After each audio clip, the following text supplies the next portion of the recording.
Good morning, class. Good morning. Today is marketing, property marketing, and this is the first session of 4 sessions this morning. Today we are going to look at the 4 P's of marketing. So it is product, place, price, and promotion. And as always, we're going to start with product. So that would be chapter 2 in your Sergi book. And as I said before we started recording, for the June exams, we will be covering out of your marketing, the general marketing book, chapter 1, and then chapters 1, 2, and 3 out of the Red Sergi book. I have posted on Blackboard. I have posted on Blackboard revision questions on all the chapters, as you know, and if you work through them, you should be all right for the exams. So just work through those revision questions. It's just going to be multiple choice. For the June exam, it's just going to be multiple choice. The exam for distance learners will open, I think it's the Saturday, have you got the date there? The Saturday, it's in the first week of June. I think the timetable was posted. 5th, yes, but I think marketing is scheduled for the Saturday. So it opens on the Saturday. It will stay open for 2 weeks, okay? So you can go in at any time, but once you log in, you must finish it. Don't log in and then log out, and you know, if there's a problem, you get kicked out, you know the story, you let me know and I reinstate you, okay? So you can do it on any day, but try and do it as quickly as possible. Get it over and done with. Don't wait until 2 days, don't wait until a day before the expiry date and then like one of the students have a little car praying and send me a report. No. Do it when it opens and do it as quickly as possible. If you are sick in that period, by all means, send me a doctor's letter. These things happen. You could get very sick or be in a serious accident where you're completely booked off. Then it's a sick note. Then it's the normal.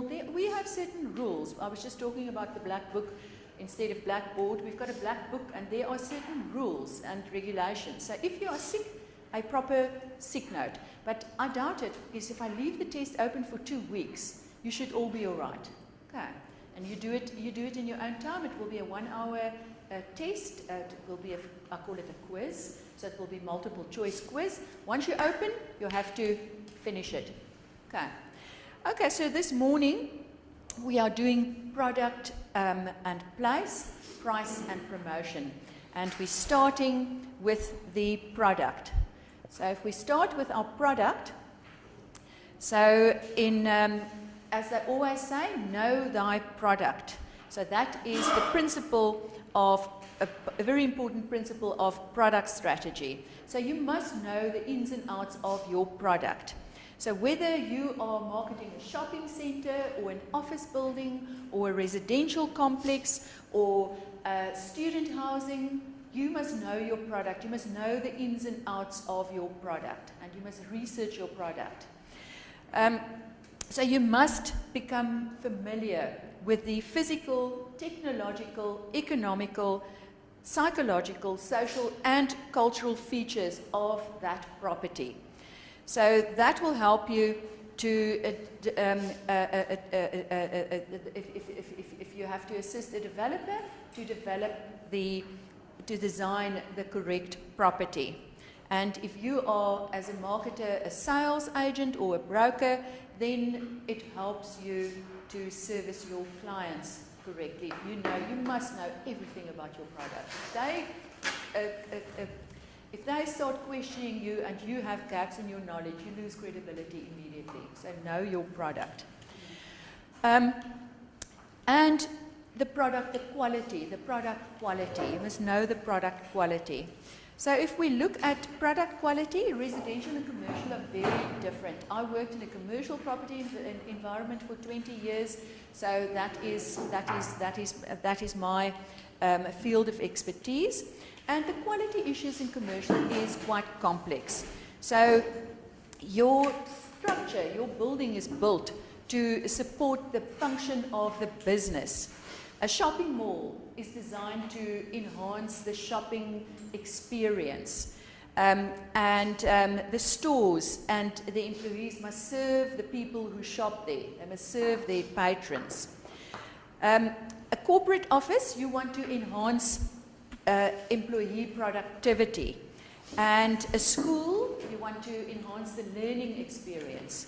And with a university as well. So here you want teachers to be productive in schools and universities, teachers and lecturers to be productive as possible. And the administrative staff to also be productive, and the students to be to have the best experience in learning, the learning function. And if you go to a restaurant, there you want to enhance the eating experience of your patrons, and also to support the staff that manufacture, or not manufacture, but that they prepare the food and they service the patrons. So the quality standards are established for each type of commercial real estate. So, and professionals in real estate, they specialize in certain types of commercial properties. There are certain teams that specialize in office buildings, others in shopping centers, others in schools, others in universities. Some even specialize in building jails. You know, so they say that the teams start specializing in the type of commercial properties that they develop. And also in residential, you would get people who specialize in student housing, others who specialize in low-cost developments, others who specialize maybe in residential retirement villages. So they all tend to specialize in little fields, and the rest of their team, the developer and his architect and his quantity surveyor, his engineer, they tend to specialize in certain properties. So you as a marketer must become familiar with the design and the quality issues of your specific product. And you can guide your architect and your design staff to build structures that effectively serve the core mission of that business. Then residential real estate, very different from commercial. Quality standards well defined, but they differ across the various types of residential real estate. So, you know, you would, as we said, you would get your basic houses maybe for beginners, you would get your student housing, and then you would get luxury development. So it varies. So we're going to look at a couple of examples here. The examples are very American. It's a good book, but it's very American. So what I did was I brought in all the local South African examples of architecture, examples of, our town planning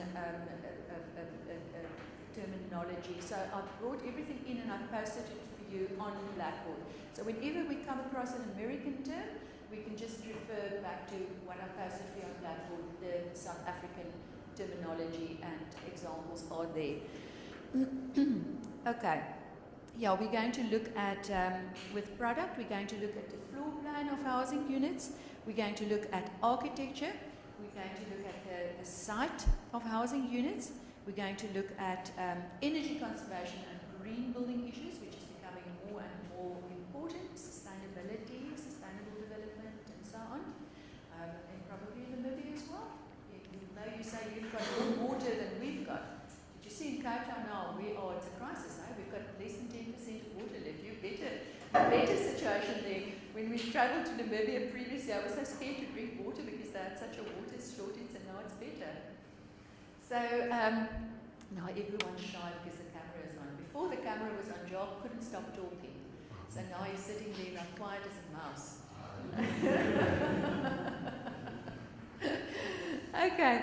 Okay, so, and then we're going to look at neighbourhood features. So, okay, so if we start with the first one, the floor plan. So the most important decision when it comes to home design is the floor plan.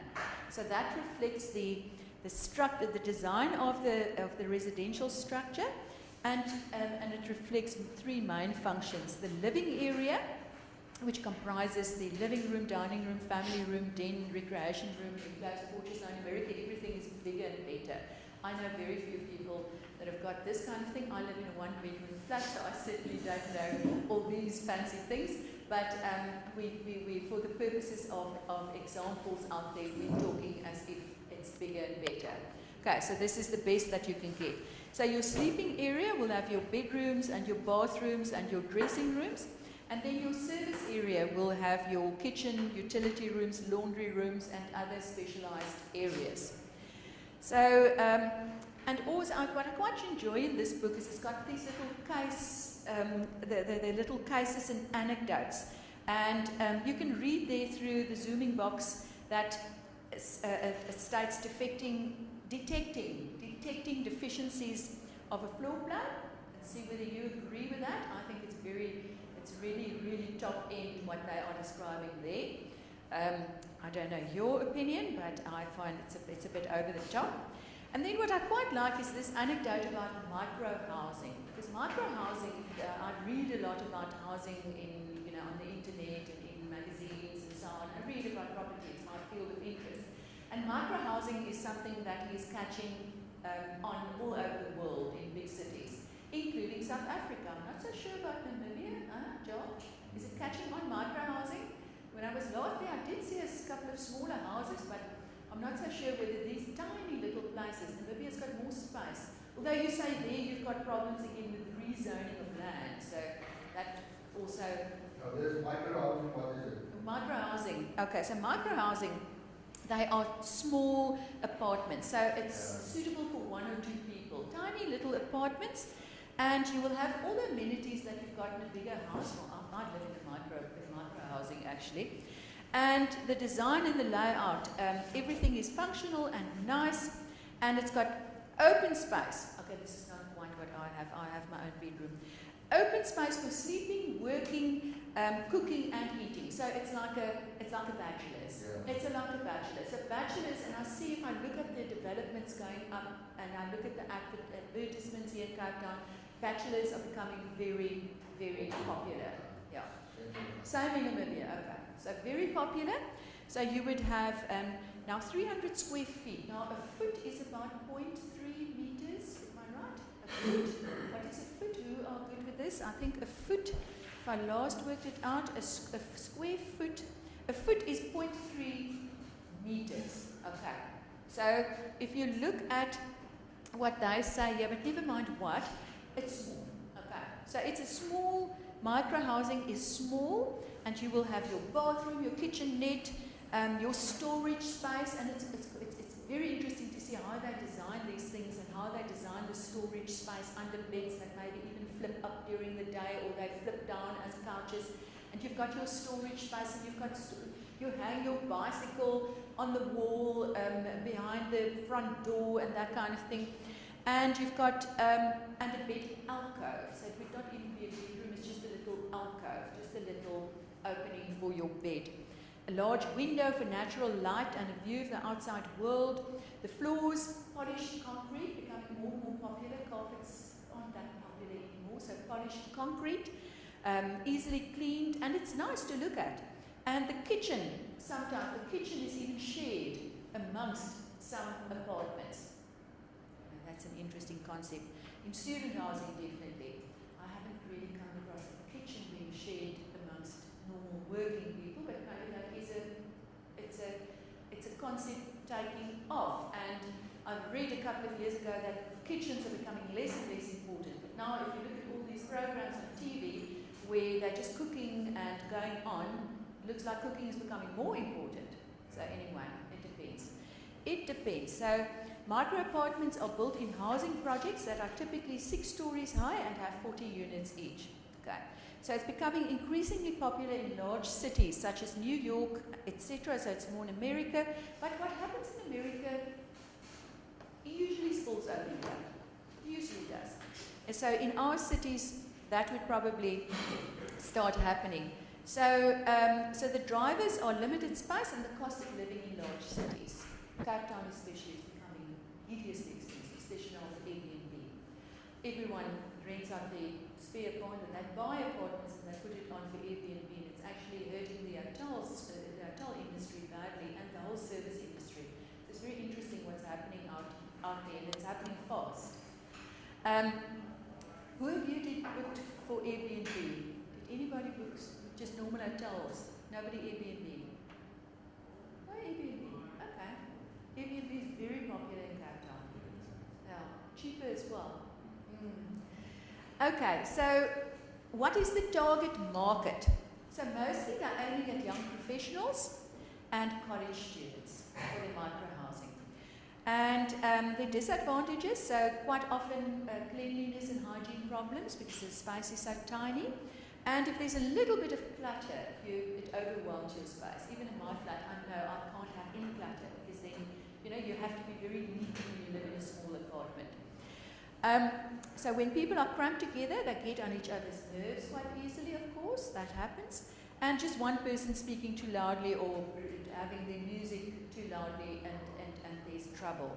And parking problems if they have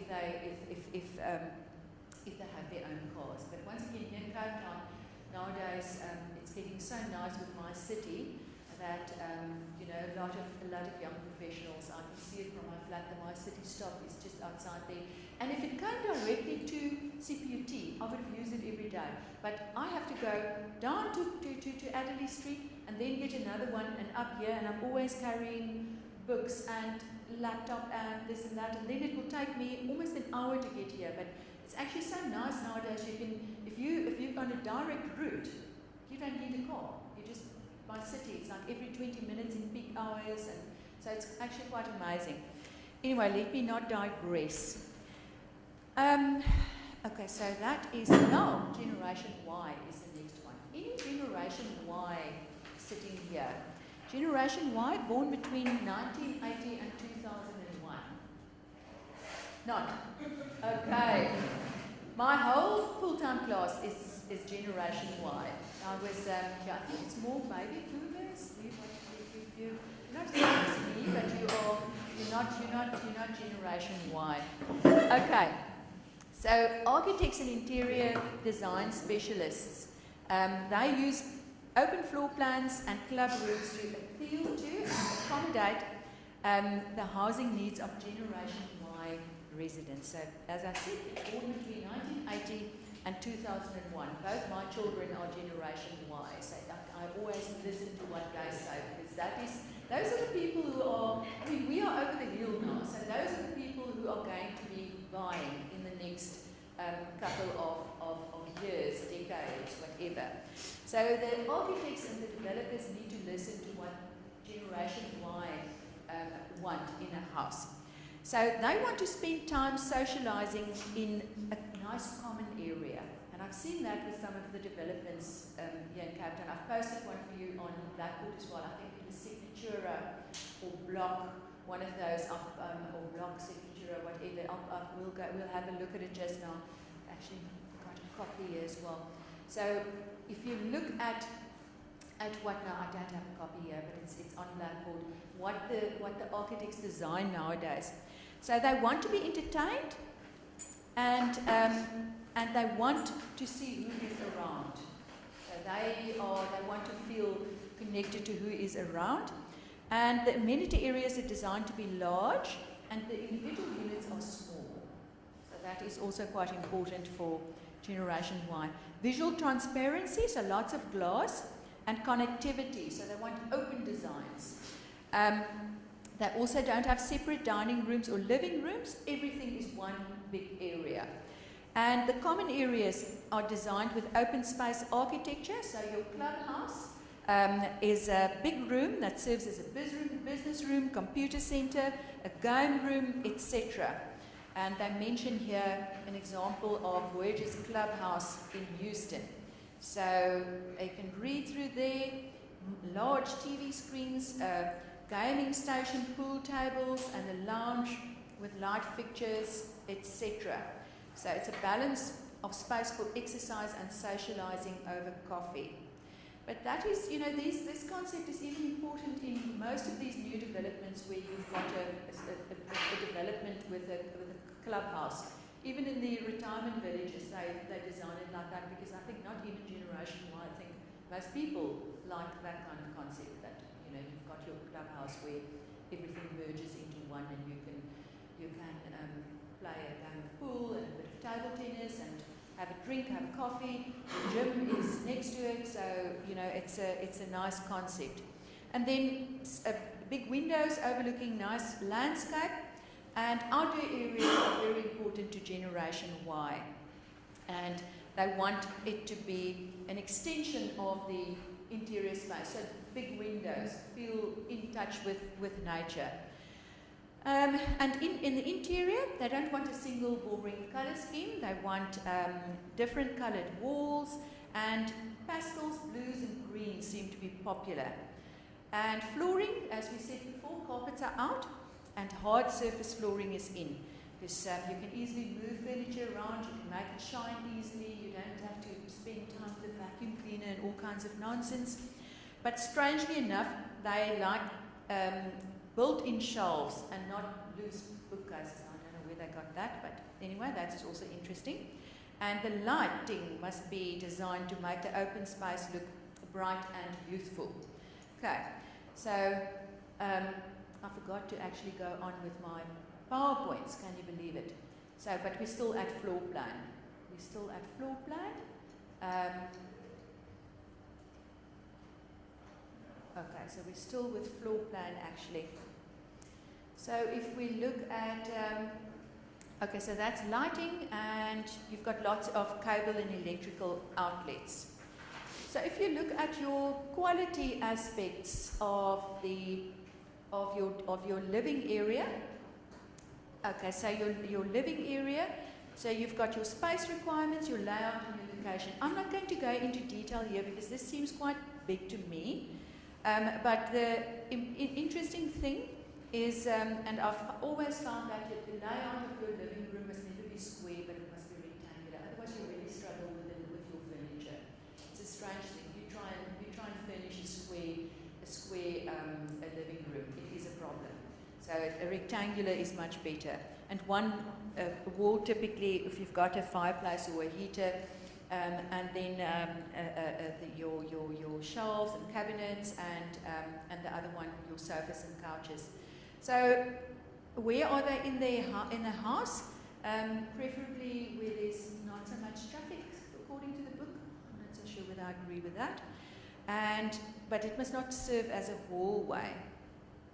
And supplement the dining room and the outdoor space.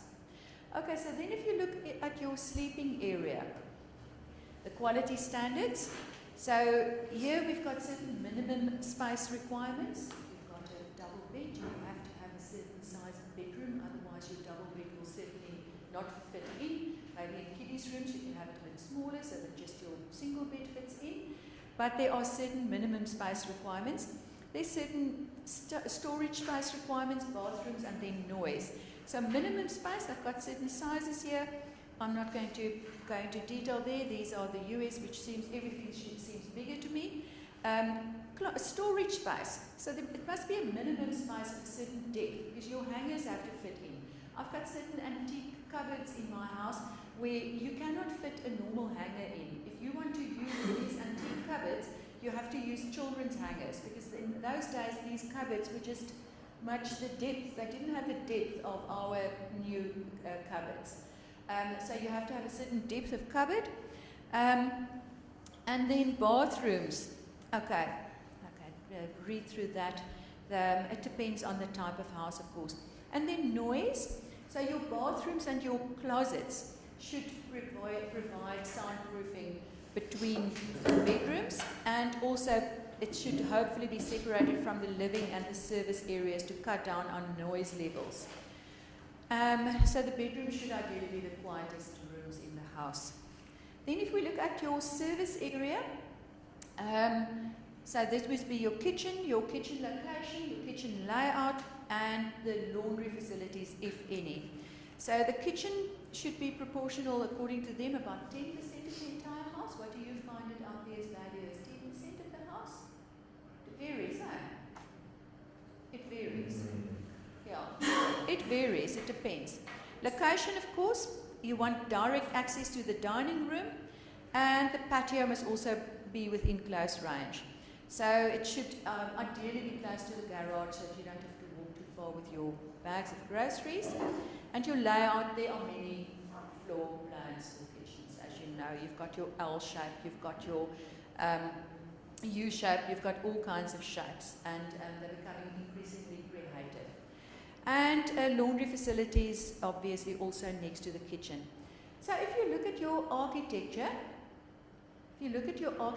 I've posted for you on Blackboard the most common types of architecture that you would find in South Africa, and probably in Namibia as well. The older types and the more modern types, and the most common ones. There will be ones evolving all the time.